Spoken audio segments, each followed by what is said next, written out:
Hi, I'm John Cuddeback. And I'm Sophia Cuddeback. If you're wondering whether you can really be friends with your spouse and raise children into responsible adults with whom you have a relationship, and do what it takes to make a homestead, reconnecting with your body and the land wherever you live.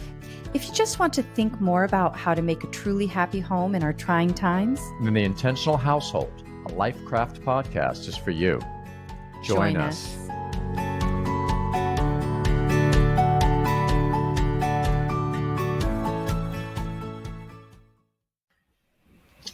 Well, welcome everybody. It's always exciting when we have three people in the room, and that's what we have today. Of course, my wife, Sophia, and we are super excited to have with us Paige Rien, which if you don't already know something about her, you are going to be as thrilled as we are when I give you a little bio, and then you look a little further into her and enjoy what we're about to enjoy, an amazing discussion about interior design from a whole new perspective.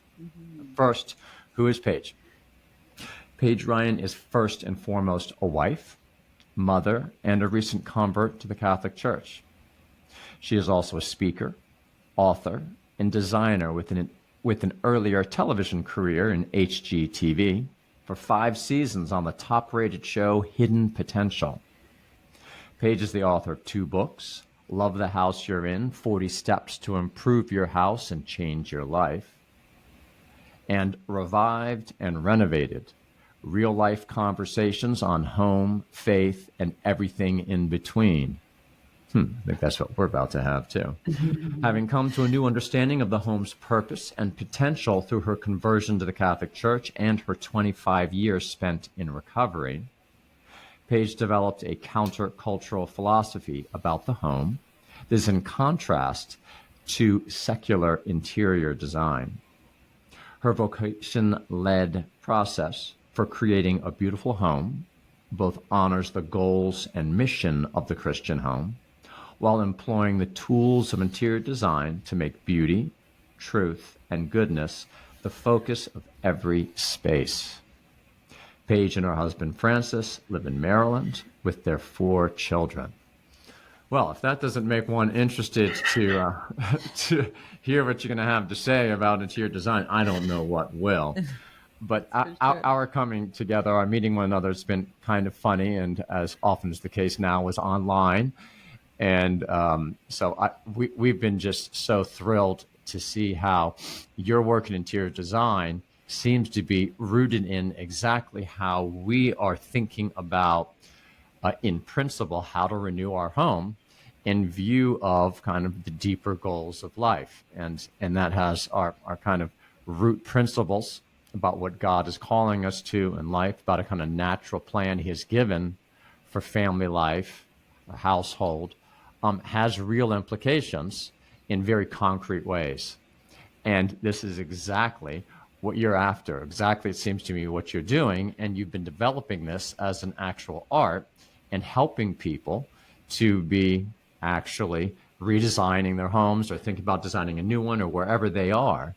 So our hope is, gosh, there's so many things to talk about, that you tell us a little bit first about how you came to this place from where you started in interior design. You're now in a very new place. And then we're going to ask you to share a lot of concrete wisdom with us. Well, first of all, thank you so much for having me. I've been so looking forward to this because I don't have a lot of folks that I feel like are fully aligned with my perspective, especially having started in interior design. Like many other women, I've always loved. Actually, I started when I was a girl, loving decorating, design, colors, textures. I was the one, we went on a camping trip with the Girl Scouts and everybody said, let's go for a hike. And I said, no, I want to make my bed and move the furniture in the cabin.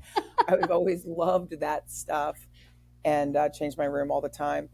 And so I've always been drawn to that. And I've learned actually that is part of being a woman, is being drawn to beauty and even having a desire to make beauty and be a beauty maker. I think that's actually a part of God's design for us. I think I like many others have sort of got caught up in the idea of making beauty maybe for beauty's sake, or making beauty even so that others would think my work is beautiful, my home is beautiful, I must be great if I have a great looking home, right? So I think we kind of sometimes that instinct gets kind of lost. And really, in my journey of faith, I've been in recovery, as it was in my bio, for 25 years, from really a brokenness that sort of was a part of finding God. And we can talk about more of that later if you'd like, because you really do recover at home. You recover in a fellowship, and you recover from addiction in with the hand of the Lord, with others. But also at home is when you find a new way to live and a new way to cope and a new way to be comfortable with being uncomfortable. Then having a family also gave me a whole new idea about what the home is for. So I think, again, in secular interior design is a lot of tools for beauty. The church and the faith really taught me what that is for, what is achievable through that end, And so I came to this point of being like, wait, what are we doing this for? Why are we looking at wallpaper and paint color and fabrics, and we're just constantly changing. The world is constantly giving you a new prescriptive idea of what beauty is in the home. What's it for? And I think the church really asks us and really tells us and gives us the information of why we're here, what his goal is for the family and his idea of the family is. And the home is for the family. I mean, if I didn't have children, I'd be in a New York City apartment easily. I know exactly where I'd be. That's where I started. So that I'm here in this house for my family. And so how do we mesh that together? And again, a couple of years ago, I kind of crystallized that my journey in faith really was sort of came together, dovetail, if you will, to my love of all things interiors and my love of the home, and also being drawn to wanting the home. I think that's a very natural piece too, that as Christians, I mean, as everybody, we have a deep desire to be comfortable and delighted and feel safe, and we belong in our home. So home is a very powerful space. Well, indeed. Tell us a little bit then about what it was like in the kind of normal world of interior design out there, and about that kind of discovery. Then something started to happen there, where you realized, okay, yeah, there's something really good here. There's a consideration of the beautiful, but there's a different way of doing this. There's a different approach. Tell us about, just how different is it? How much did you have to pivot when you came to this kind of deeper view? That's a great question, because it is a pivot. There is a dying to self as well. I mean, I think about my home, and I can, with my eyes closed, redesign every single space in my head in a lot of different ways, maybe to suit my own aesthetic desires, or like, oh gosh, this would be really beautiful in this way. But it's completely disconnected for maybe what's best for the family. Through the lens of what's best for the family, I have three sons. I have 2.5 teenagers. What is best for them, so that they can be comfortable and belong and thrive, and we can all coexist. It's very, very different outcome. And I think I actually credit my sons. I mean, the first time I ever moved into this house, we have a very formal living room off the front door, and I knew exactly what I was going to do. It was very, very beautiful. I had a glass coffee table, I had dark walls, I had all my moody, interesting, quirky things in the built-ins. It was going to be a place where I had like a salon with adults, and we would come and talk about things. And I don't know what we're going to do in there, but I knew exactly what it should look like. It should be very, very sophisticated and really, reveal to others like just how cool and sexy we all are. Meanwhile, I forgot I had 3 little kids who were constantly wrestling, and I also am sober. So it's like, I don't need a drinking salon. I need actually a place where they can have no furniture and go on a tricycle. And it just became crystal clear as they walked in, and I'd like hold my breath and think, oh my gosh, they're in that room. And they're going to break something, or they want to be in that room because they want to be. It's just not a place for them. It was not a place for them at all. And we use that room very seldom, and we actually needed that room to be something entirely different. So now that very formal living room is our NFL and Xbox and ping pong room. It is a room where that is actually who our family is. We're not the dark liquor drinking salon, like musing over intellectual topics family at all. I mean, hey, we could in another life or existence, but we're not now. And so through the lens of what is best for the family, they actually taught me. They were in some ways my guide. I could still use my ideas about color and art and texture and what are we doing in that space and how do we best apply the tools of design to achieve those ends. But it had to reflect who we really are and what we really do.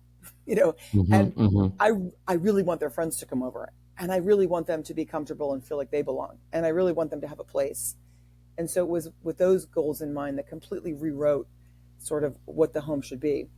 And I think, again, it's a different set of lenses where you might look at the house and say, and this is what I think our secular world says, oh, this is a living room. This has crown molding. This has some built-ins. This is right off of the front door. I remember my friend saying, it's right off the front door. Are you really going to have that be the kids' room? I said, well, we have these children, and I want them to know this is a room right in the front door. This is your space.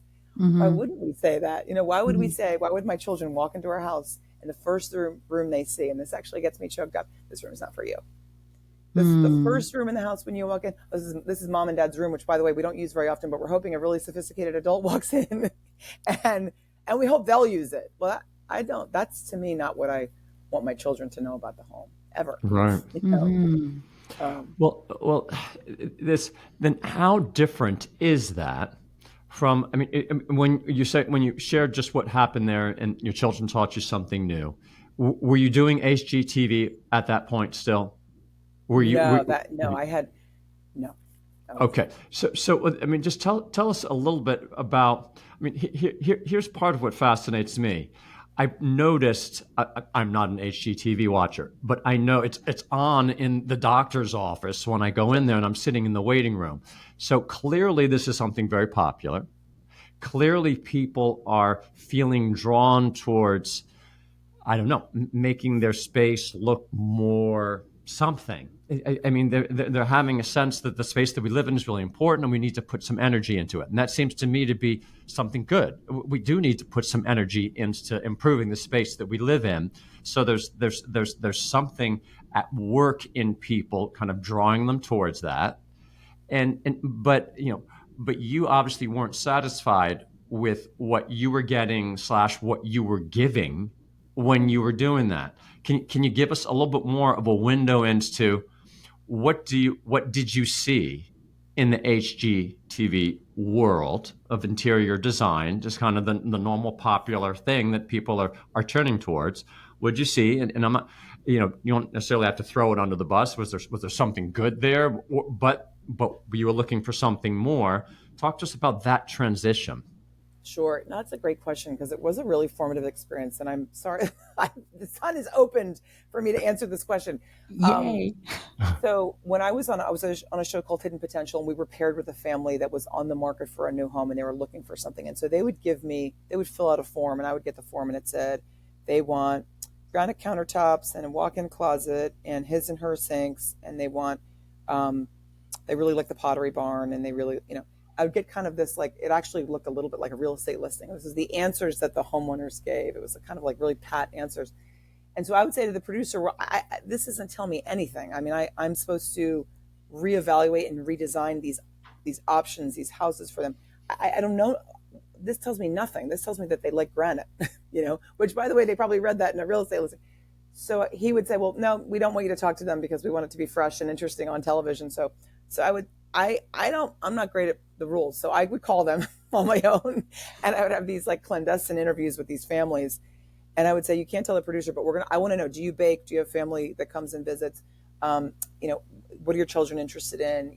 Do you have pets? Like, are you guys home buddies? Do you entertain? I have to know those things. I'm not just interested in what the house should look like to your eyes based on what's on the real estate market. I want to actually know how you live.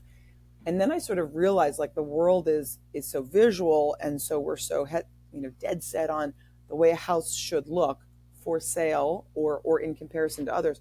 We've kind of left out really what are we doing there? And how the home differentiates from others. And so it was on the show that I formulated the ideas for my first book, which is called Love the House You're In, which is really like a way for people to take a good hard look at who they are, how they live, what they really do, what their real story is. Because we had come to this idea that what we want is what everybody else has. What we want is, well, I want it to be big and beautiful and bright and airy, and I want it to look like this listing or that listing or this catalog, kind of like cutting off from like the incredible nuance and specificity of human life. And so this was a little bit of a secular journey, but the thing that really got me was that in secular interior design, there's never an expression of faith. Maybe you can have a Buddha, you can have something an Eastern religion expression, which is not really religious. It's kind of a cultural artifact. But our faith was gone from the images of home. That was very, very you. So if your home is a place of prayer, if your home is a place of communing with God, or reading the Word of God, or reading any book where you're supposed to access the transcendent or whatever, it's not in the home. That's not shown. We're just shown big, beautiful, bright kitchens and places to entertain, and empty rooms with no seats taken up. So I feel like reality was really sucked out of it, and that actually drew me to, why is it that we don't see a crucifix in an interior design spread? Why is it that we don't see these images of the way people who practice their faith really live? Even growing up, I know that my parents, I was baptized Orthodox. I know that my parents had some icons. I'm pretty sure they were either in a drawer or only in their bedroom. It wasn't for sort of public consumption. Why is that? Like, why have we homogenized and stripped out what makes us specific and interesting, and also what we really use, so that we can make the home sort of very vanilla? So I kind of watched that happen. And again, the first book is really encouraging people. What are those big questions? Who are you? What do you really do? What do you really believe? What do you need on a daily basis? That belongs in your home. Even though you've been told it doesn't. Even you've been told, no, that belongs in a corner in your bedroom. No, actually, I believed it belongs in your home. And with children, we have a duty to show them that, if the house is a school of love, and this goes into sort of, as I developed even as a Catholic and a Christian, the house is a school of love. This is a place where their formation is way more important than what the visitor once a month or once every 6 months thinks of you. So again, it just evolved from trying to really shake people and say, no, you, first of all, you know more than you think, because we've also had this thing in my lifetime where designers know everything, and the stupid homeowner, they really don't know anything, and they're just hoping that a designer will drop in and give them some advice or tell them exactly what to buy, which I think has been such a disservice, because we are the experts of our family. We're the experts of what we need. We're the experts of sort of our own story. And I just want to encourage people to use that. There may be an interior design learning curve of about, and about learning basic things about how to use materials and textures. But I think we got to begin with us and who we really are. And there's a lot there. And when I work with people, that's what we uncover. I love Paige, and I feel like your voice is so outspoken in this way. And the things I've heard you say and read, I just love your outspokenness and really encouraging people to recognize the home is where your story is, the page on which your story is written. And I heard something else that you said, which really is striking me again as you're speaking, is it sounds like what's really happened is, and I wonder if this is part of the reason why are, in a certain sense, commercial homes or pictures of homes don't have expressions of faith in them, even personality, because it's an industry. And when things become an industry, they kind of have to be stripped nude so that they're palatable for everybody. And it seems like pretty much anything where the thing we're working on has become a commodity, it gets stripped. Like when food became a commodity, it lost its nutritional value. Like so much of the food that's prepackaged to be sold on shelves just doesn't have the quality of food anymore. It doesn't actually nourish us. In the same way, it kind of sounds like what's happened with the interior decorating industry is it's become a commodity, that the thing of the home is no longer an expression of people living in the home as a unit, as a place of love that you said. It's actually become something to be peddled, in which case you have to strip it from all very personal items so that it's palatable to the most amount of people so you can sell as much as possible. So I know you've referred to that before, and that really struck me, that it sounds like what we're dealing with a lot. I think people are attracted to HGTV. I mean, I certainly am. And I think part of the reason is we have a heart for a home. We want a beautiful space.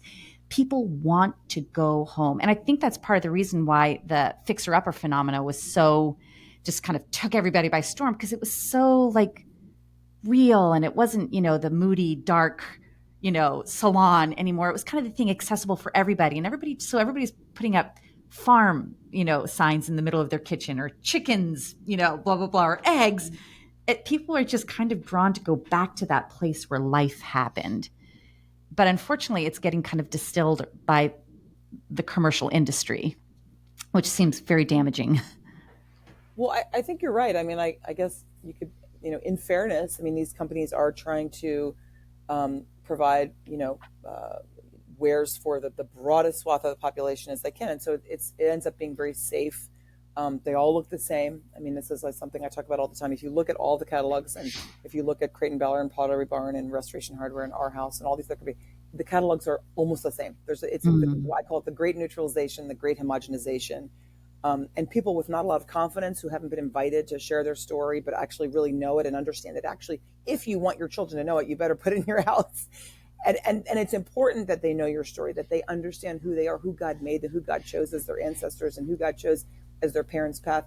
If you don't know that, then you just kind of say, well, this is what everyone's doing. This is what everyone's doing. For me, I know without a doubt, the devil's favorite phrase is everyone's doing it. So Wow. I tell my teens all the time, oh, everyone's doing it. Oh, we know where that comes from. Yeah. In everything. But I think, it's that homogenized version. And so and I know in a catalog, well, I could never have like a Christian foundation because I don't want, I don't, what if there's Jewish people buying for our wares? And so that there is sort of a stripping away of all of that. And that happens, of course, across all culture. But I think it's also this idea of, we want to provide a solution where we want to sell as many things as possible to as many people. And I guess it's just the absence of creativity too. It's like, it's like a blandness. I also think in my lifetime, and I don't know if you concur with this, but this real estate has become a wealth creator. So it's, in our grandparents' generation, I don't think we thought of the home as a wealth creator. I don't think they thought of the home as actually what it really is in its essence. And today, real estate drives wealth. And so the home, I think for a lot of people, is like, this is the wealth I have. And so that's what I'm telling the world with my home, which is a very different thing than I think actually what it really does to the family. Wow, that was a really cool point right there. That just sent all kinds of alarms going off in my mind of home as wealth creator. I think it really, you put your finger on something really key there. It makes me think of Aristotle. It was already kind of coming out in our discussion here. When anything simply becomes a business, that tends to take the view away from the deeper, unique principles of whatever the art is, right? In the art of carpentry, if you simply think about it as a business, you're gonna lose the principles that are intrinsic to what really makes carpentry be the specific thing that makes beauty in the particular way that it does. And in here, the home. I had never thought of it that way. A lot of us, when we look at our home, when we look at our house, we even have an eye towards, what happens when I go to resell this? Yeah, resale value. This is a very important part of my wealth, and so it has to be palatable to other people. I have to be thinking about this as something that I'd be putting on the market as a commodity. What an incredibly different way of considering your home from, this is where we live. This is where we live, and this produces wealth. They don't have to be in conflict with one another, but they are definitely not the same thing. And I think often they will bring you to a different answer. Mm-hmm. It's interesting. It seems to me like I've often just quickly looked at our house and thought, oh, is there some way we could like either home swap or Airbnb so that we could make it possible to travel? And I look around and I go, oh my gosh, we could never home swap this house. Like, just it's things that you live in that are like, they're for your family, but you go, oh, if somebody else from the outside came in, they would find this like really like, ooh, shabby or really inadequate. And so it's funny how even in that respect, thinking about how can I use my house to leverage the possibility of something like traveling? Again, not that it's bad if people do that, but it just made me realize, like I've thought of that before and kind of gone, I don't think that's really going to work. I think most families would probably feel that way. I mean, I think I have to think that the Airbnb folks in those world are like people that either don't have children or are not raising children. It's a different season of life. But yeah, I mean, I think that I talk a lot about this. Like, we have a lot of real estate fear in this country, and we're afraid of making a mistake, and we're afraid that if we make a design error, it's going to cost our family like tens of thousands of dollars, or that the house will sit on the market longer. I think a lot of that is very irrational, and I'm happy to debate this and for someone to tell me I'm wrong. But in my experience, and we bought and sold a lot of houses, you can't possibly know what the market will want or what it will look like when you sell, unless you're like, I'm in the military and in 5 years to the day, I'm going to sell this house. Right. So some people have that kind of like life plan where they have more clarity. Even those folks, you don't know exactly what the market is going to look like. Every market is very, very unique too. Just to have this sort of as a vanilla advice about like across the country, it's very, very nuanced, I think, market to market.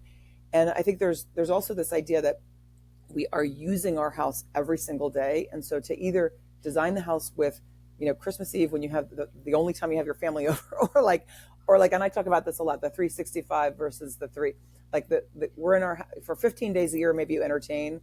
So 350 days of the year, it's just you and your family. And maybe some families, it's, 25 days a year they entertain, or 30 days a year, but still 330 days a year, it's just you and your family. It needs to be set up for you. And I think there's a parallel there with real estate. You own your house for 10 years, maybe in year 11, you decide to sell or downsize or something like that. The average home ownership, I think, is about 10 years. I think I looked that up recently.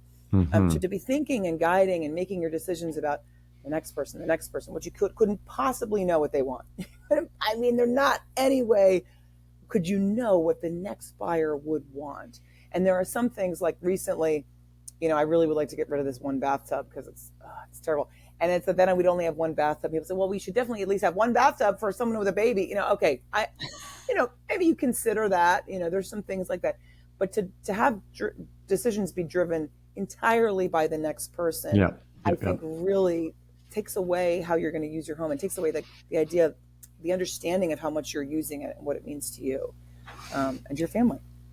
So I want to. There's so many implications already just to think about that, of kind of changing how we think about our home, really not fundamentally as a matter of kind of monetary value, as an investment, as it were, but as a tool of human life. I think already says a lot about where you are. I'm going to change gears, and I've got a problem, and I really want to hear what you think about this. So particularly listening when you and Sophia were talking, you're really emphasizing, look, don't just go with the standard that's out there. People are made to feel as though the house has to look this particular way, so things have been kind of homogenized. You need to look, what's kind of unique about how you're going to live in your life. Here's a kind of objection, if you will, that I like to make. I don't think at the end of the day that your position is, so, everybody just does their own thing, man. I mean, just make your house totally personal and, freakish, quirky, whatever your thing is, just remake your home in your own image, and don't worry about, traditional taste or standards at all, because it's just about kind of express yourself in your home. Where I'm going with that is, particularly it seems to me concretely, someone might say, all right, so fine. I don't want to just go with the homogenized, vanilla, what everyone else is doing. And I want my home to fit our lifestyle. Okay, great. And we want to emphasize, maybe we're raising children and we want to have a certain rich kind of life here. But I don't have developed taste. I don't know how to make my space be fit for that. I've never particularly seen it before. I don't know what it's supposed to look like. So, okay, you don't want me to just go with the vanilla everyone else is doing. What am I supposed to do? And it seems to me that is a problem, because we've been stripped from traditional standards, traditional standards of how you would build and arrange a home, kind of made those things be straightforward. Not everyone was super concerned about, I got to figure out the interior design thing. It was just kind of passed on. It was more traditional.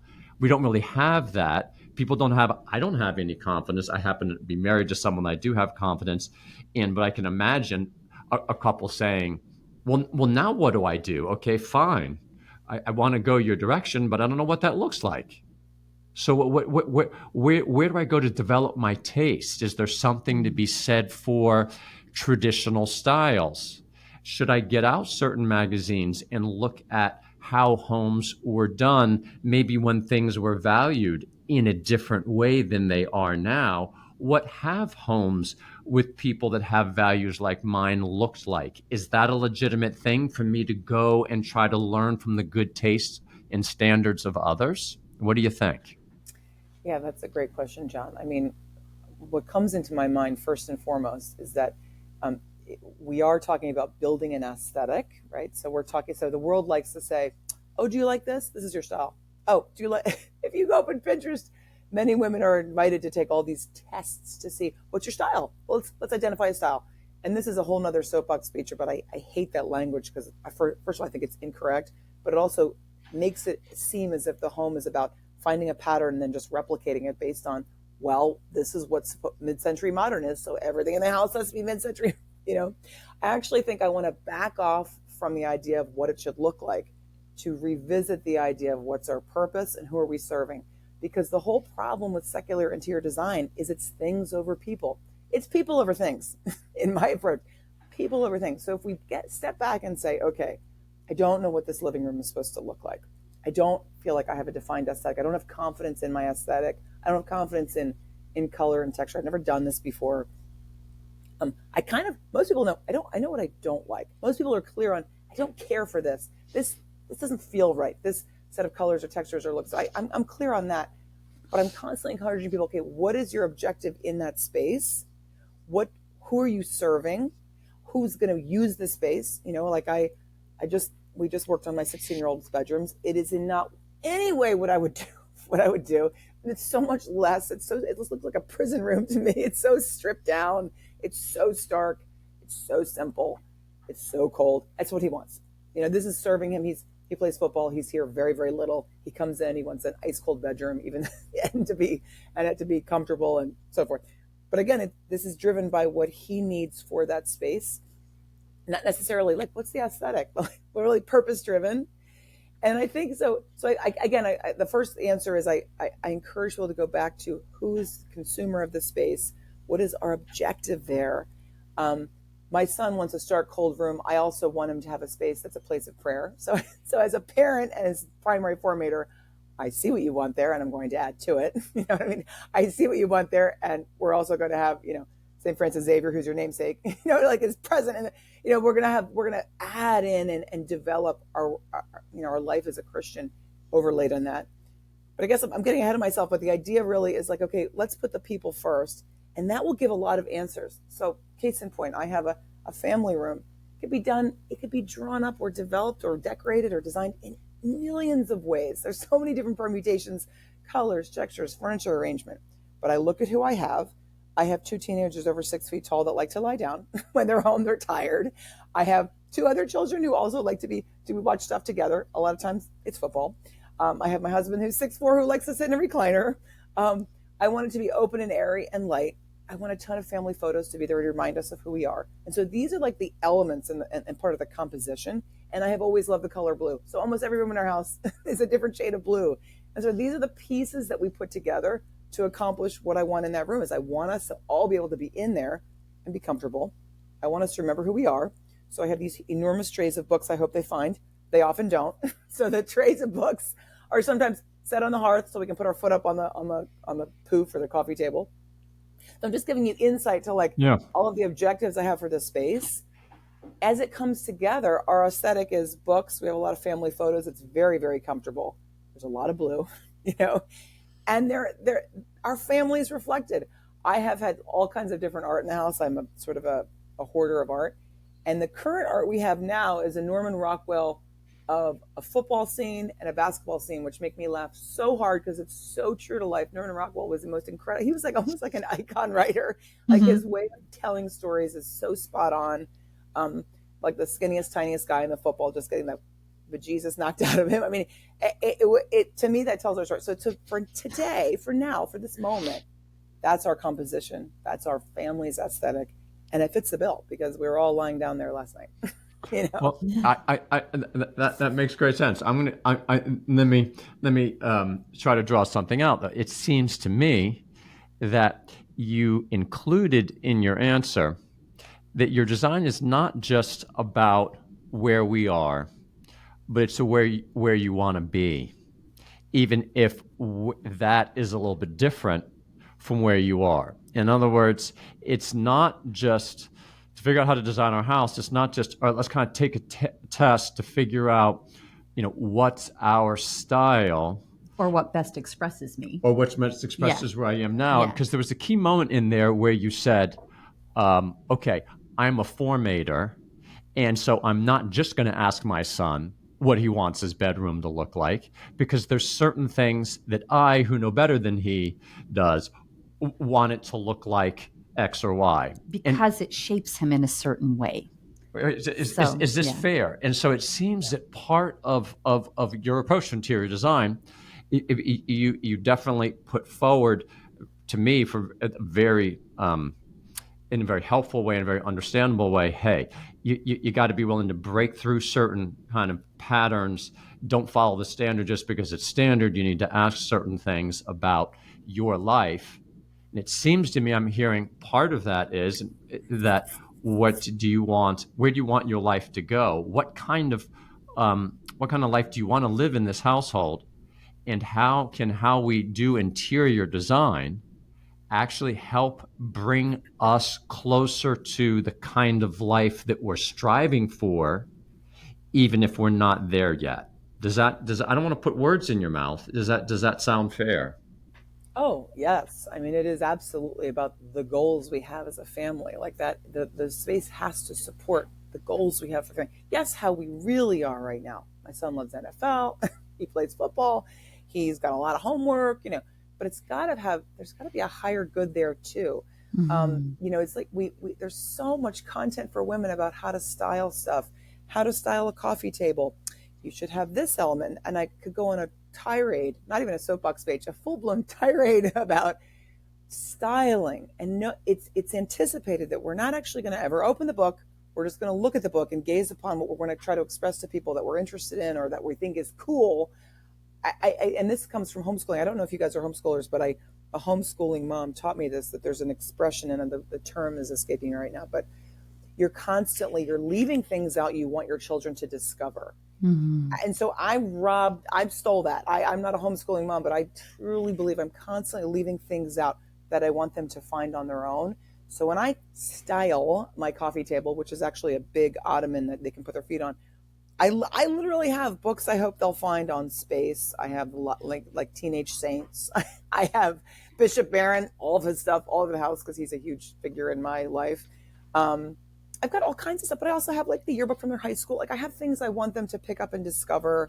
The first time I ever opened a Bible, I was in my 40s. And so I'm like, why would I ever put this on a shelf closed? Like this makes absolutely a Bible closed on the shelf does nothing, zero. It needs to be open. And so we need to find a place in the house where these tools of our faith are not only accessible, but findable, open. I've had the Bible open to Joshua 1:9 this whole week because that's a big football scripture. I don't know if you know that, but it is. And so it's just been Tell open us what it there. is. Say Joshua 1:9 for us. No, so in Joshua, by the way, I have a lot of football parents just say Joshua 1:9 out to their kids on the field, but it is, when the Lord tells Joshua to be strong and steadfast, and he says it 3 times, for I, the Lord, I am with you wherever you go. Be strong. Your job is to be strong and steadfast in the way that I, in my very underdeveloped, biblical understanding, is that it is my job is to be faithful. My job is to trust and know that the Lord is with me. And my job is to be strong in the way God gifted me strength, whatever that is, which my older son it's physical strength. He's very big and very strong, but to be confident that the Lord is with him wherever he goes, no matter who is opposite him, on the football field or in the classroom or driving, to downtown DC, the Lord is with you wherever you go. And so I don't know if they've looked at it. I don't know. Maybe they've noticed mom's looking at it. My Bible has gotten Post-it notes and highlighting and writing and all that stuff. But it's just this idea that the home is truly a school first and foremost. And so if my Bible's on the shelf because my island has to be clear of surfaces, what am I doing? What am I doing as a parent? And granted, I know that we need some order. So I get a lot of pushback from people, especially people of faith, like, children need order and the house needs order. And you can't just let it devolve into some kind of chaotic frat house or some chaotic mess. Why we think it's binary is beyond me. Why we think it's like the pristine show house or the frat house. There's a lot of gray area there. And another part of my work is just really embracing real life, because when we see examples on Instagram and in catalogs and in Interior Design Magazine, it's not real. It's not even close to real. It's like some alternative universe where no one eats anything or drinks anything or has a phone cord or has mail or, has a spouse who, no, that's just not, it's been stripped of the reality. So it's really finding that finding comfort in the reality, even seeing the beauty in it. I have cleats all over my house. I have my daughter's artwork. Like, again, this gets me choked up too. Like, who am I to put my daughter's artwork away and say that, like, her little papers and her doll, but my daughter loves babies. She's 10 and she has these enormous baby dolls, which are like really lifelike. And they're always like sitting on the couch. Who am I to put that away? Who am I to put her babies? I mean, she's been drawn to babies. I hope she has 10. I feel like she of her own, and I think, who am I to put that away? Because it doesn't go, To me, it all of a sudden over time, and I shouldn't say that all of a sudden, but also over time, it just became clear it's not my place to put it away. Yeah. Well, I'm sure we both have a lot of questions we want to ask right now. I just said a lot. I'm sorry. I'm holding my tongue. Don't apologize. I'm going to say something in a minute. And I just want to, I'll just say what my question is, and then you see how it dovetails with yours, is if just there's a couple, or whomever, we all have a home, just want to look at their house. I want to ask Paige for some practical starting points, what she thinks they ought to do. If, let's just say right now, they're not, looking to design a new house. Most people aren't looking to design a new house. Just what concrete steps you would recommend for someone looking at their own home and kind of taking a new approach of, we should always bear in mind real human life, the fullness of human life to which we're called, which is centered on spiritual things, the people, the real flourishing of people, things are for the sake of people. What concretely should I start to do in my home? That's my question. Actually, I'm going to ask you to just hold off on that for a second, because actually what you were saying made me think of that's a little bit more maybe concept or idea driven that maybe will feed into your question, which I think is really great. And I think people will love to hear your answer, Paige. Just what you were saying made me think of an author or architect that John and I really love. Maybe you've heard of him, Christopher Alexander. He's kind of takes a philosophical approach to architectural design. And one of his big themes is that architectural spaces are supposed to reflect what it means to be human. And part of the reason it's important to be faithful to that is because architectural spaces form us back in turn. And we really love that concept that the space that you're in doesn't just express who you are, which it does. And so much of modern architectural design, but also interior designing, is actually very sterile. It doesn't actually, one of the examples he uses in his books is looking at an old European city, all the fronts of buildings have all these kind of architectural details that come forward and alcoves and doors. And modern cities just have flat glass because they don't want pigeons roosting on those places and dropping poop all over everything. And it's very inconvenient. But then he points out, and then when there are people walking down the street and the heavens burst open for those, 30-second rainstorm, no one has a place to duck into. Or in an old city, an alcove was a place where people would stand and have a quick conversation or step out of the sun, or even a homeless person sits there to lean their back against it. So, and kind of modern architecture has no room or expression for these real human, what it means to be human, to live that way. And I feel like interior design has kind of become that way too, partially because it's an industry and it has to be something that everybody likes. But I just love the thought of the concept of within your home. And I think part of the reason that it's been so denuded is why we as homemakers have to be a little bit more philosophical about our approach, about how we approach what we do in our home. Because as John said, in the past, there was just certain things that had to be in the home, partially because you didn't have technology. And so certain things had to be that way, that in general encouraged a slower pace in life. But now, because technology takes over a lot of those functions, it's almost like we as homemakers have to say, what are the things that are important? What are the things that are going to form us in the direction that we want? Like, for example, religious art hanging on your walls or scripture out on your ottoman. These are all things that, I'm talking about design features, a book on your table or something hanging on your wall, but even architecturally this applies.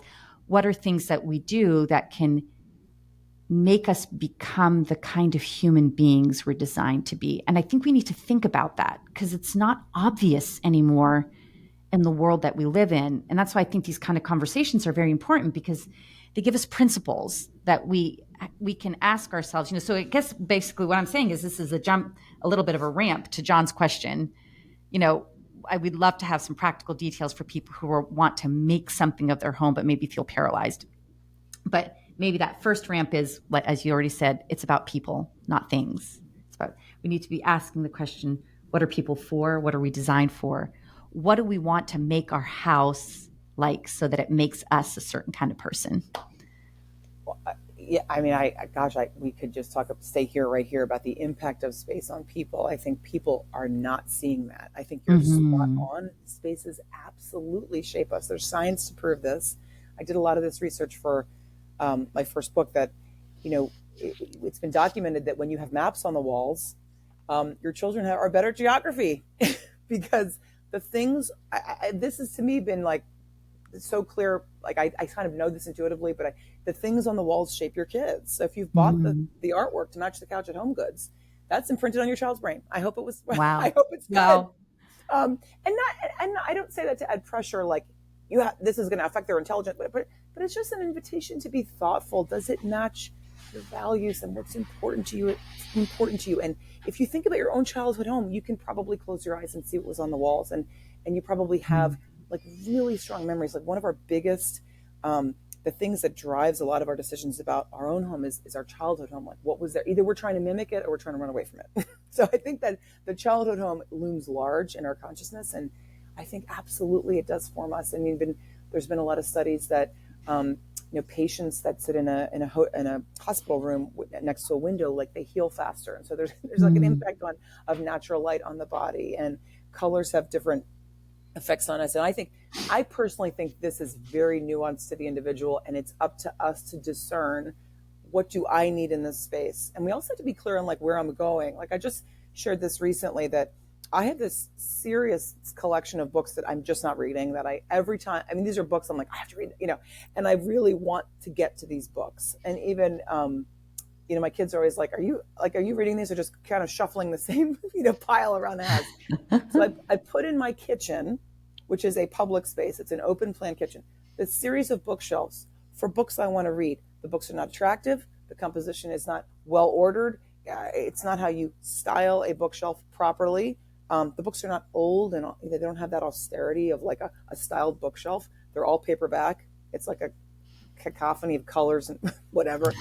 But I actually know in my soul that these books actually are going to be very, very helpful for me in my formation, which is still going on, which sometimes I go back to like the best way I can form my kids is to continue to, allow myself to be formed as well.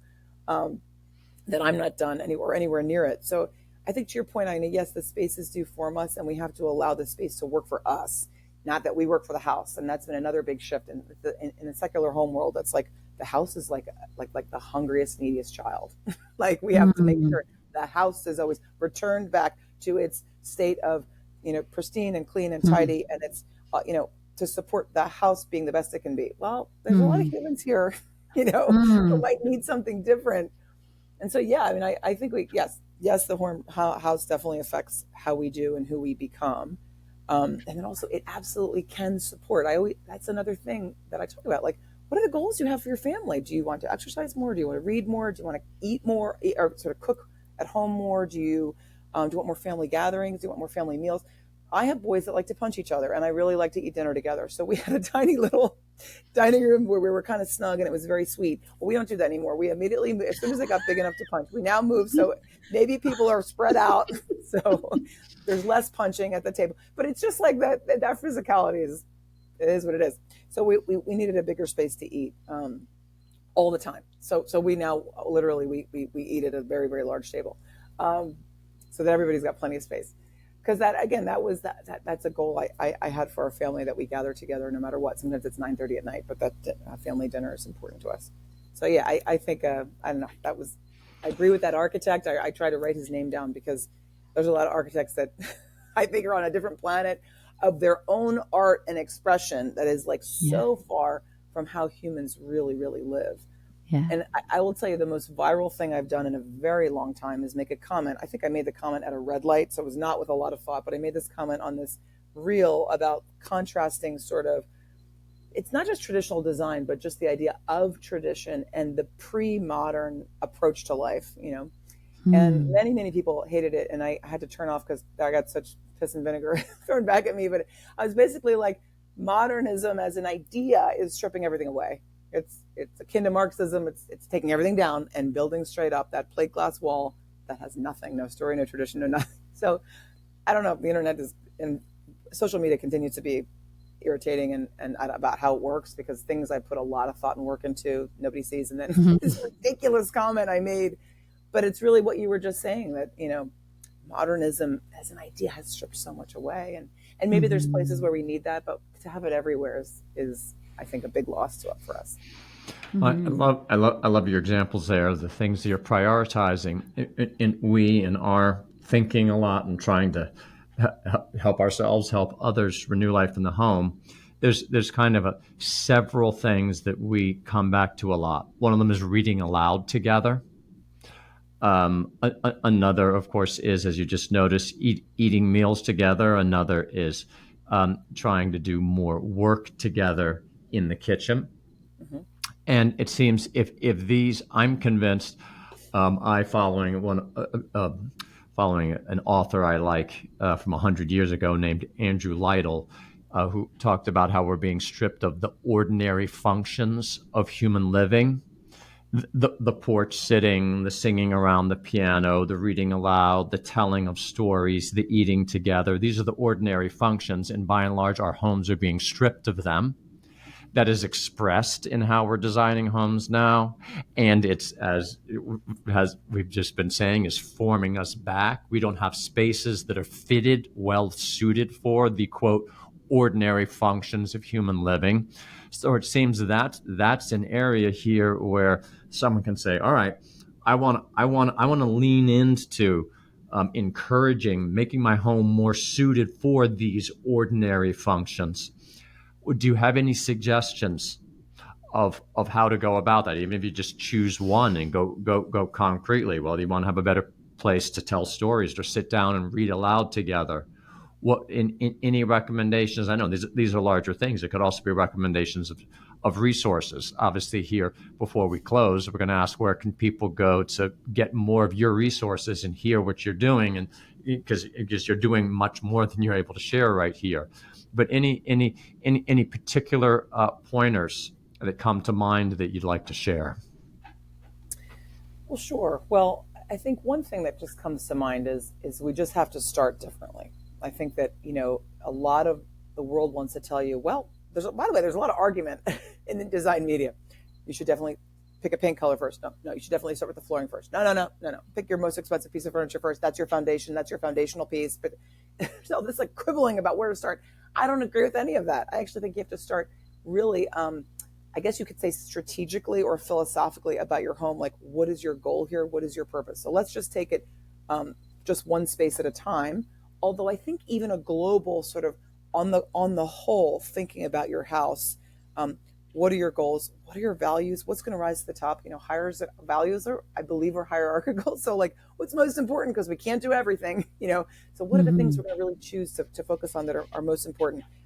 And then if we say, okay, I have a house, I have a space to work on, I have to get really clear on how we live, okay, who we are, and what the house offers. Of course, we have to take into account our built environment. What are our givens? What are the things that are, I'm not going to rip up the wood flooring and it's orange and I don't like it. Well, but I'm now going to work with that. And I think so much of real life is not starting from scratch, but actually working with what you've been given, the hand you've been dealt.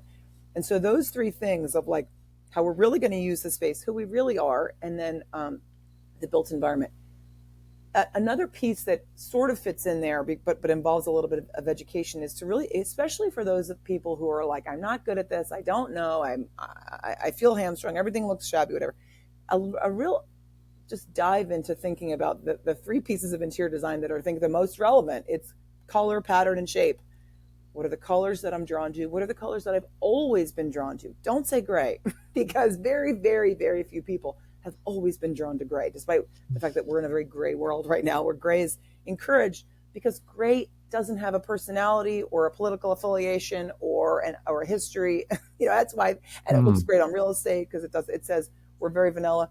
So what are the colors that you've always been drawn to? I've always loved the same colors. I think many people would, if they really look, would come up with that conclusion. Shape. What are the shapes that you've been drawn to? There's some of us that are naturally drawn to sort of more organic, sumptuous, organic forms, sort of more forms found in nature. There's some that are much more drawn to geometry, whether in the shape of furniture or in patterns. Even looking at sort of different traditions. I mean, it takes just a little bit to like dive in and look at what are the design traditions that have come before us. I'm a firm believer we have access to everything. This is the beauty of technology, that you have access to a rich history of design and decorating and furniture making and patterns, both globally and in terms of time. In no way are we beholden to what the marketplace has to offer right now.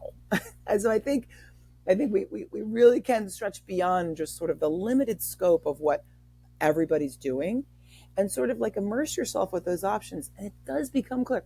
This feels right. Reminds me of my grandparents' house, which I felt very good at. This is a color I've always been drawn to. These are shapes that feel right. I like the order of stripes. I need the repeatability. My personality is drawn to stripes. I absolutely am. I like organic forms and florals and a lot of detail. That's what I'm drawn to. Okay. Those answers will come. Then, only then, I think we can look at examples, either in real life or in magazines, but I'm not, I feel like that has to come much later after the personal discernment of, what am I really drawn to? What do I really, really like? And what the purpose is, how we're really living. Also, where do I really live? Because unfortunately, a lot of the home design, media, it's a 200-year-old Victorian. It's a house on the cliff on Malibu. I mean, we're photographing places with a lot of lights being piped in, to the windows and styled and all that kind of stuff. So knowing that, what am I drawn to, and can I look at some examples? I'm also a big fan of old interior design magazines too. I mean, I feel like you could look at a lot of spreads because, again, this is another sort of thing that's, for the super wealthy, you can do whatever you want. There's we're not beholden to trend or we're not real estate hellbent. We can do purple cabinets. We can do, a standalone bathtub in the middle of the bed. We can do, there's sort of these super high-end magazines, the rules go out the window and you're allowed to sort of fully express. I'm not advocating that, but what I am saying is that when we just look at the license offered to people in these different spheres of life, we can understand that these ideas that everybody else should have gray, white cabinets, hardwood floors, buy everything at this store. It's so silly. That's not, I don't think that's what God intended. And I think that we marry this idea of let's have a license to explore beyond what's offered, but marrying that with what our purpose is in the space. And at the end of the day, what it looks like, the interior design of the space is so secondary to the time I spend with my family. I have to tell myself this all the time. What it looks like comes really after the time we're spending together. What I'm trying to do informing them, how I'm forming myself. God's plan for me is not to spend all my time and energy about making it look beautiful. It's not, because that's a lot of energy for me. I could be really hyper-focused on that. And I think also part of my approach is also let's step off that a little bit. Because I think most of us are going to look back and say, I spent a little too much time in the house. I really do. I know I will. I already have. Yeah. Well, I want to ask you a question in the voice of someone who asked me this at one point when they came to one of the events that we had here at our house. It was a young woman who had been married for maybe about 2 years. I don't think they had any children yet. Our conversations were about leisure, culture, and music. Maybe was the other. So we were talking about these three things, and this woman was so enthusiastic and earnest and eager, and she raised her hand and she said, what do I do if she said, I'm not at all oriented toward aesthetics at all. And I really want to make a beautiful home for my family and for, the kids that hopefully God will send us, and for my husband. And her eyes filled with tears. And she just said, I don't feel like I know how to do that, how to create a beautiful, welcoming space. Your voice is so incredibly affirming and encouraging. So I'd love to hear, what would you have said to this woman who just felt like, I have no knack for that. I really want to do it, but I have no knack. And I could tell she was such a beautiful young woman that I was like, oh, baby, yeah, your heart is so beautiful. Don't worry about it. You're going to be fine. But what would you say with your encouraging, positive voice to that woman? Oh my goodness. I mean, I hear that all the time from women in lots of different seasons, but mostly from younger women who are Mm, eager to have what sometimes just takes a long time. It takes a long time. I mm, think having a family and being in a marriage um, guides us over time to arrive at what you might want before you've gotten there, if that makes sense. Yeah, And that's that a the great home point. is truly iterative and dynamic. And so I always say we have to embrace our season. So it's just you and your husband. So you're really, the house is serving the two of you in this early, tender time of early marriage. And that, what are your goals for you and your husband? I mean, if you want beauty in your house, you can't really say, I'm not aesthetically inclined, because you're drawn to beauty, right? You're drawn to it. It's just Yeah. about, okay, which version, you know, which approach is right for us, and then how do I go about doing that? And I think, Mm, I think first of all, like, please have patience with yourself. The answers will come, because what you need as a couple, like what you do on Friday nights, like what you like to eat, how you spend time together in the home. What is your story? What's your love story? What is your love story? I mean, is there, when Francis and I were dating, I don't think he'd ever looked at a piece of art ever. And we were on this date and we walked by this art gallery, and it was so interesting. This really interesting artistic approach. This man took photographs and made them into paintings. And then when I wasn't looking, he bought one. And then I guess at our first something, maybe my first birthday, he gave me that painting. And it's like still such a moving experience. I have drawn paint colors out of that painting for the wall. mm, And actually, that's my mm, favorite quote unquote tricks, is that drawing an answer like a paint color, or just saying, this is the space. It's a very brightly colored. This is all I need. This incredible symbol of like this, that my husband, who was watching me watch the art. And then now I have a piece of that moment in the space. There's nothing, how the room doesn't need anything else. wow. Um, so using things like that as your guide. Where did you go on your honeymoon? What did you do there? What is an image from your honeymoon? Or what is some, the church where you were married? Like what is something you can pull out and use that in your space? And again, honoring what you do. And a big piece is the husband. I think we've really feminized interior design. I think John posted something about this a while ago, that men are sort of outside of it. Ask your husband. I think there's some men who have like maybe a better affinity or a better even skill set with color pattern and shape than women. I think women, I do believe women are a little bit more like are and I actually learned this neurobiologically, we're more oriented towards the interior, we're more sensitive to the interior space. mm, But maybe your husband has a real sense of like, I really think this set of colors would be great, or I love this shape of furniture. And if you don't have a firm idea of the shape of furniture you'd like, it's perfectly wonderful to honor his desire there in that space. It is such a gift to our spouse to have them feel like it is their room that they've co-created with you. mm. I mean, that's what the idea, that every room and every decision is decided by the woman, because women like interior design more. I can't stand that. I can Mm, tell you where that gets you. It gets you to your husband feeling it's like it's not his house. mm, I love that. I love that so many things that take our attention, that's going to take thinking about and praying about and discerning, are just a way in God's great plan that He actually draws a husband and a wife together. And it seems all the things that we've been talking about, I mean, we've probably raised more questions than we've answered, mm, but it gives, I hope, at least some kind of direction, beginnings of thinking about these things, and maybe some examples. But if nothing else, that it be a way that a husband and wife come together and say, "Hey, this actually makes a difference." We just like we're going to be crafters of our life together. Part of crafting our life is crafting our space. And we're not going to do it perfectly. And we live, frankly, in a tough time. Lots of options, almost too many options. It's those paint colors. It drives me crazy. It's like I can't tell the difference tiny. between them. And could you just ask me to choose one of three, and I'll tell you which of the three I like most. If you give me 16, then I'm paralyzed. But so in case it's going to be tough, but hey, I'm going to have to put on my big boy pants and deal with that, and we're just going to have to discern that. I have one final question for you. And maybe you're not willing to answer this. Maybe this is contrary to what you'd want to do. But I just feel like for many of us who still just struggle to have a sense of like there is a such thing as good taste. I know, yes, we all have to grow in confidence and realize you don't have to like what other people like, but there is a such thing as kind of an objectively more refined, developed taste. And what if I just said to you, I come to you and I say, hey, Paige, if you were to just kind of say one style, one age, one group of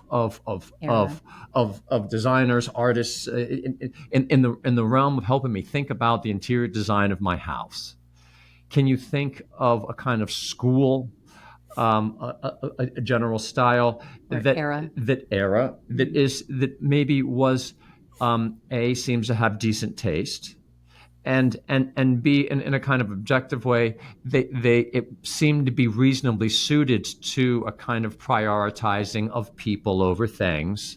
Do you have anything there? Well, go look up this. Spend some time looking at houses from this era. Anything like that you're willing to say? Oh my gosh, this is the biggest challenge of the whole show because um, I always encourage people to never be beholden to one tradition Mm-hmm. or once, because Mm-hmm. I think that's because the design world wants to give us a set of answers and never let us break free of that. I really struggle with this. For whatever the reason, what's popping up in my mind is our favorite show, which is Little House on the Prairie. And the reason, the reason that's showing up, this idea of this early American aesthetics, or if you can call them that, it was really very, very Spartan and very bare, right? But there was beauty. And so an argument I've had with a lot of modernists is that modernists say that we needed to flush out all the ornament and all the excess and all the ornate. Well, actually, in service of people who had less and whatever. That's actually not true. I think it had a different objective. But also, we had a time in this country where things were very simple and very stripped down. And when you did choose something, it was the focal point of the space. And when you did choose something, it was for its beauty, not because it was stripped down and basic, but because we didn't have much. And so just think about Mod Pod. It's on my brain, and I apologize. We watch that show all the time. That's our favorite way for my daughter and I for R&R. But it's just this idea that if you can choose one beautiful thing in each room, that's enough. One idea. It doesn't have to be the focal point of the room, because we love to talk about focal points in design. Focal point, you can't control what other people's focal point is, but you can have one beautiful thing in each space that can be dominant, or it can recede into the background and be something that's kind of discovered almost by accident.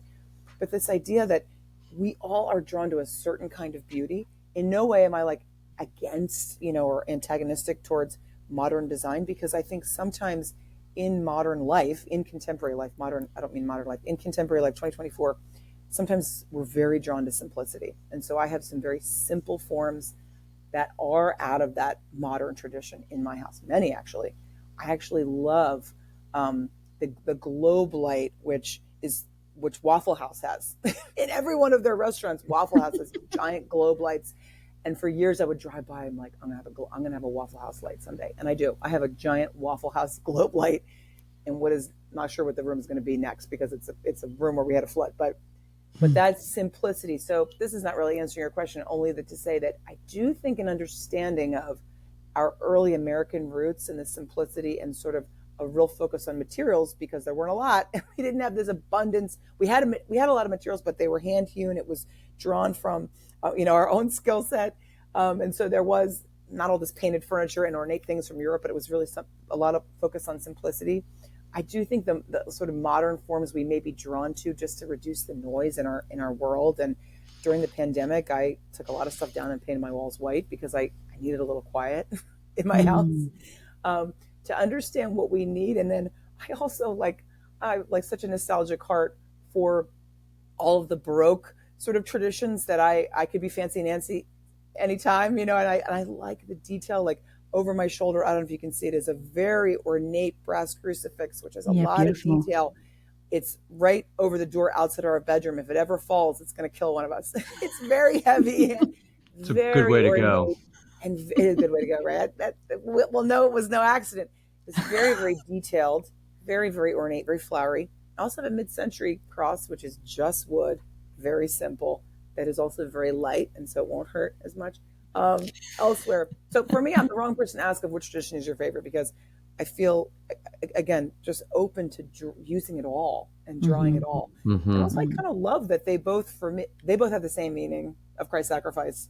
The stripped down bare cross that doesn't have Christ on it, or the very ornate crucifix, which had to have been in a church at some point. It looks smaller than it is, pretty big. I am taking a chance when I walk under it. Putting my faith in that nail.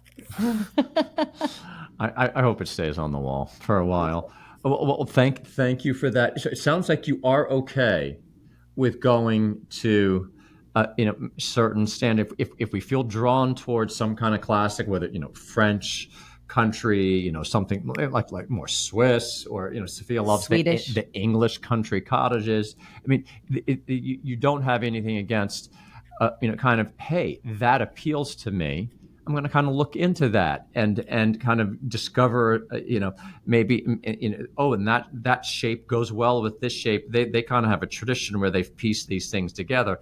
Does it sound, can that be a reasonable part of kind of our discovering / developing our style, and how we're going to bring that to the unique kind of needs, plans, desires in our own home? Yes, I see where you're going here. It's like we see all these different examples, and of course, English country cottages are like so romantic and beautiful and generous with all these the warmth and details, and I'm drawn to those as well. What I always tell people is, let's look at what is authentic, what you might have an authentic connection to first, right? Like if you really look, like I have Eastern European roots. My grandmother was a seamstress. Francis is German. There's these other little roots in tradition and aesthetics that we're born with, right? Let's look there first. Let's look at your true heritage, where your ancestors really came from. The Orthodox Church colors, even when I had left it and decided I'm never going back and I hate all that, I still love deep dark red and gold together. And I'm drawn to it. When I walk into that, I'm like, oh gosh, this really had such an impact on my preferences for detail and colors and the way they're together. So I just bring that up to say, yes, if you like English country garden houses and these different magazines that show all this stuff, it's wonderful to be drawn of that. But please don't skip the step of looking at where you really like where your providence really might be, or what I've even been drawn from like the starkness and sort of one of the reasons I think I have such a love of mixing things is that I'm Hungarian, and I studied in Prague, where it is literally stark, very stark, stripped down, kind of ugly Soviet realist architecture with nothing, and next to this sort of dingy, not well maintained Baroque church or something like that. Like the block is all chopped up like that, especially in Eastern Europe, and there is like a little bit of a dinginess and a weather beaten idea of it. So I don't know, like I feel like that's informed a lot of my aesthetics. So I just say first, look at who you really are, where you really been, the places, even if it wasn't your ethnic heritage, but maybe as a young person where you visited that really gave you ideas of what you love. So many times when I work with someone, there's some place they spent as a young person that really helped make them who they are. Those spaces, how can we reflect or integrate that into your space? Because it probably wasn't an English country garden. I mean, it might have been, but it probably wasn't. And then I'm not saying abandon what you're just drawn to at face value, but again, don't skip that step of looking at where you've been and what formed you. And I love it. I love it. That is great.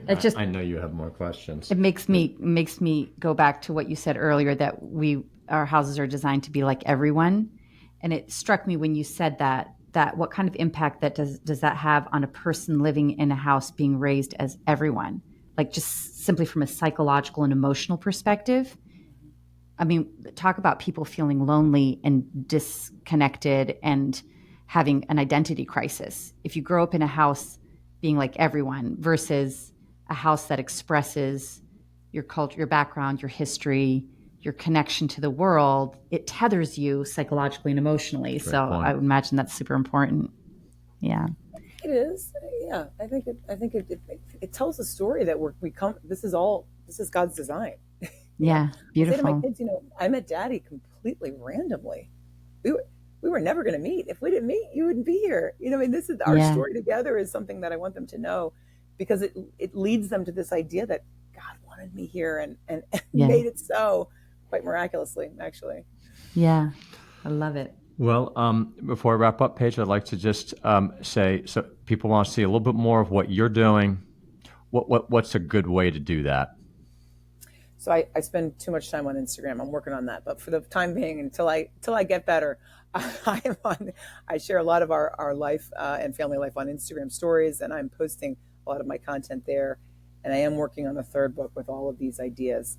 But both of the books are available wherever books are sold. And I also love these conversations, so I invite people to DM me questions and things like that, because these are my favorite topics.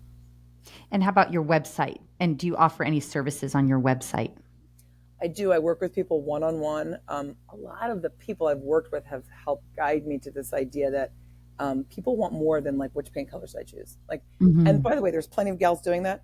Which paint color is the best? Where's the best place to buy a couch? What fabric should I choose? What's family-friendly fabrics? There's plenty of people doing that. I really, the people who've inquired about working with me have guided me that there's more meat on the bone, of discussing what should I do with this space and to make this house a home, but also a place where we all go closer to the Lord, which is more than a paint color. So, beautiful. Amen. Exciting. Wow, Amen. that's great. And tell us your website address. Oh yes, it's PaigeRien.com, and Ryan is it's like the French spelling, RIEN.com. And you can book time with me or learn about my services or just email me from there. Great. Super. Awesome. And we'll, That's of course, fabulous. we'll put that in the notes. And I am also just going to we'll put in the notes also, I'm not an interior designer, but I did a little series using Christopher Alexander on the different rooms in the house, just presenting some of the cool principles he gave.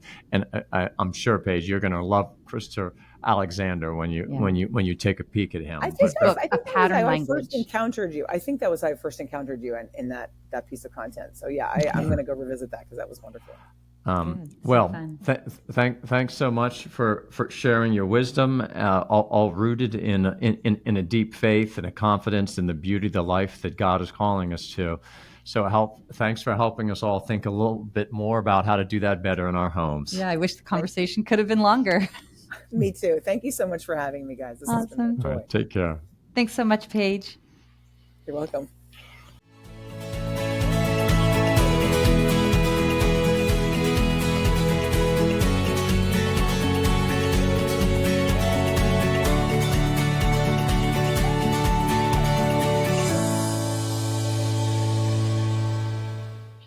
Thanks for tuning in this episode of The Intentional Household. If you've enjoyed this, please like, subscribe, and leave a rating or review. If you have any topic requests, please send them to lifecraftgroup@gmail.com. For our Wednesday reflections, free courses, reading groups, and live events, please visit life-craft.org.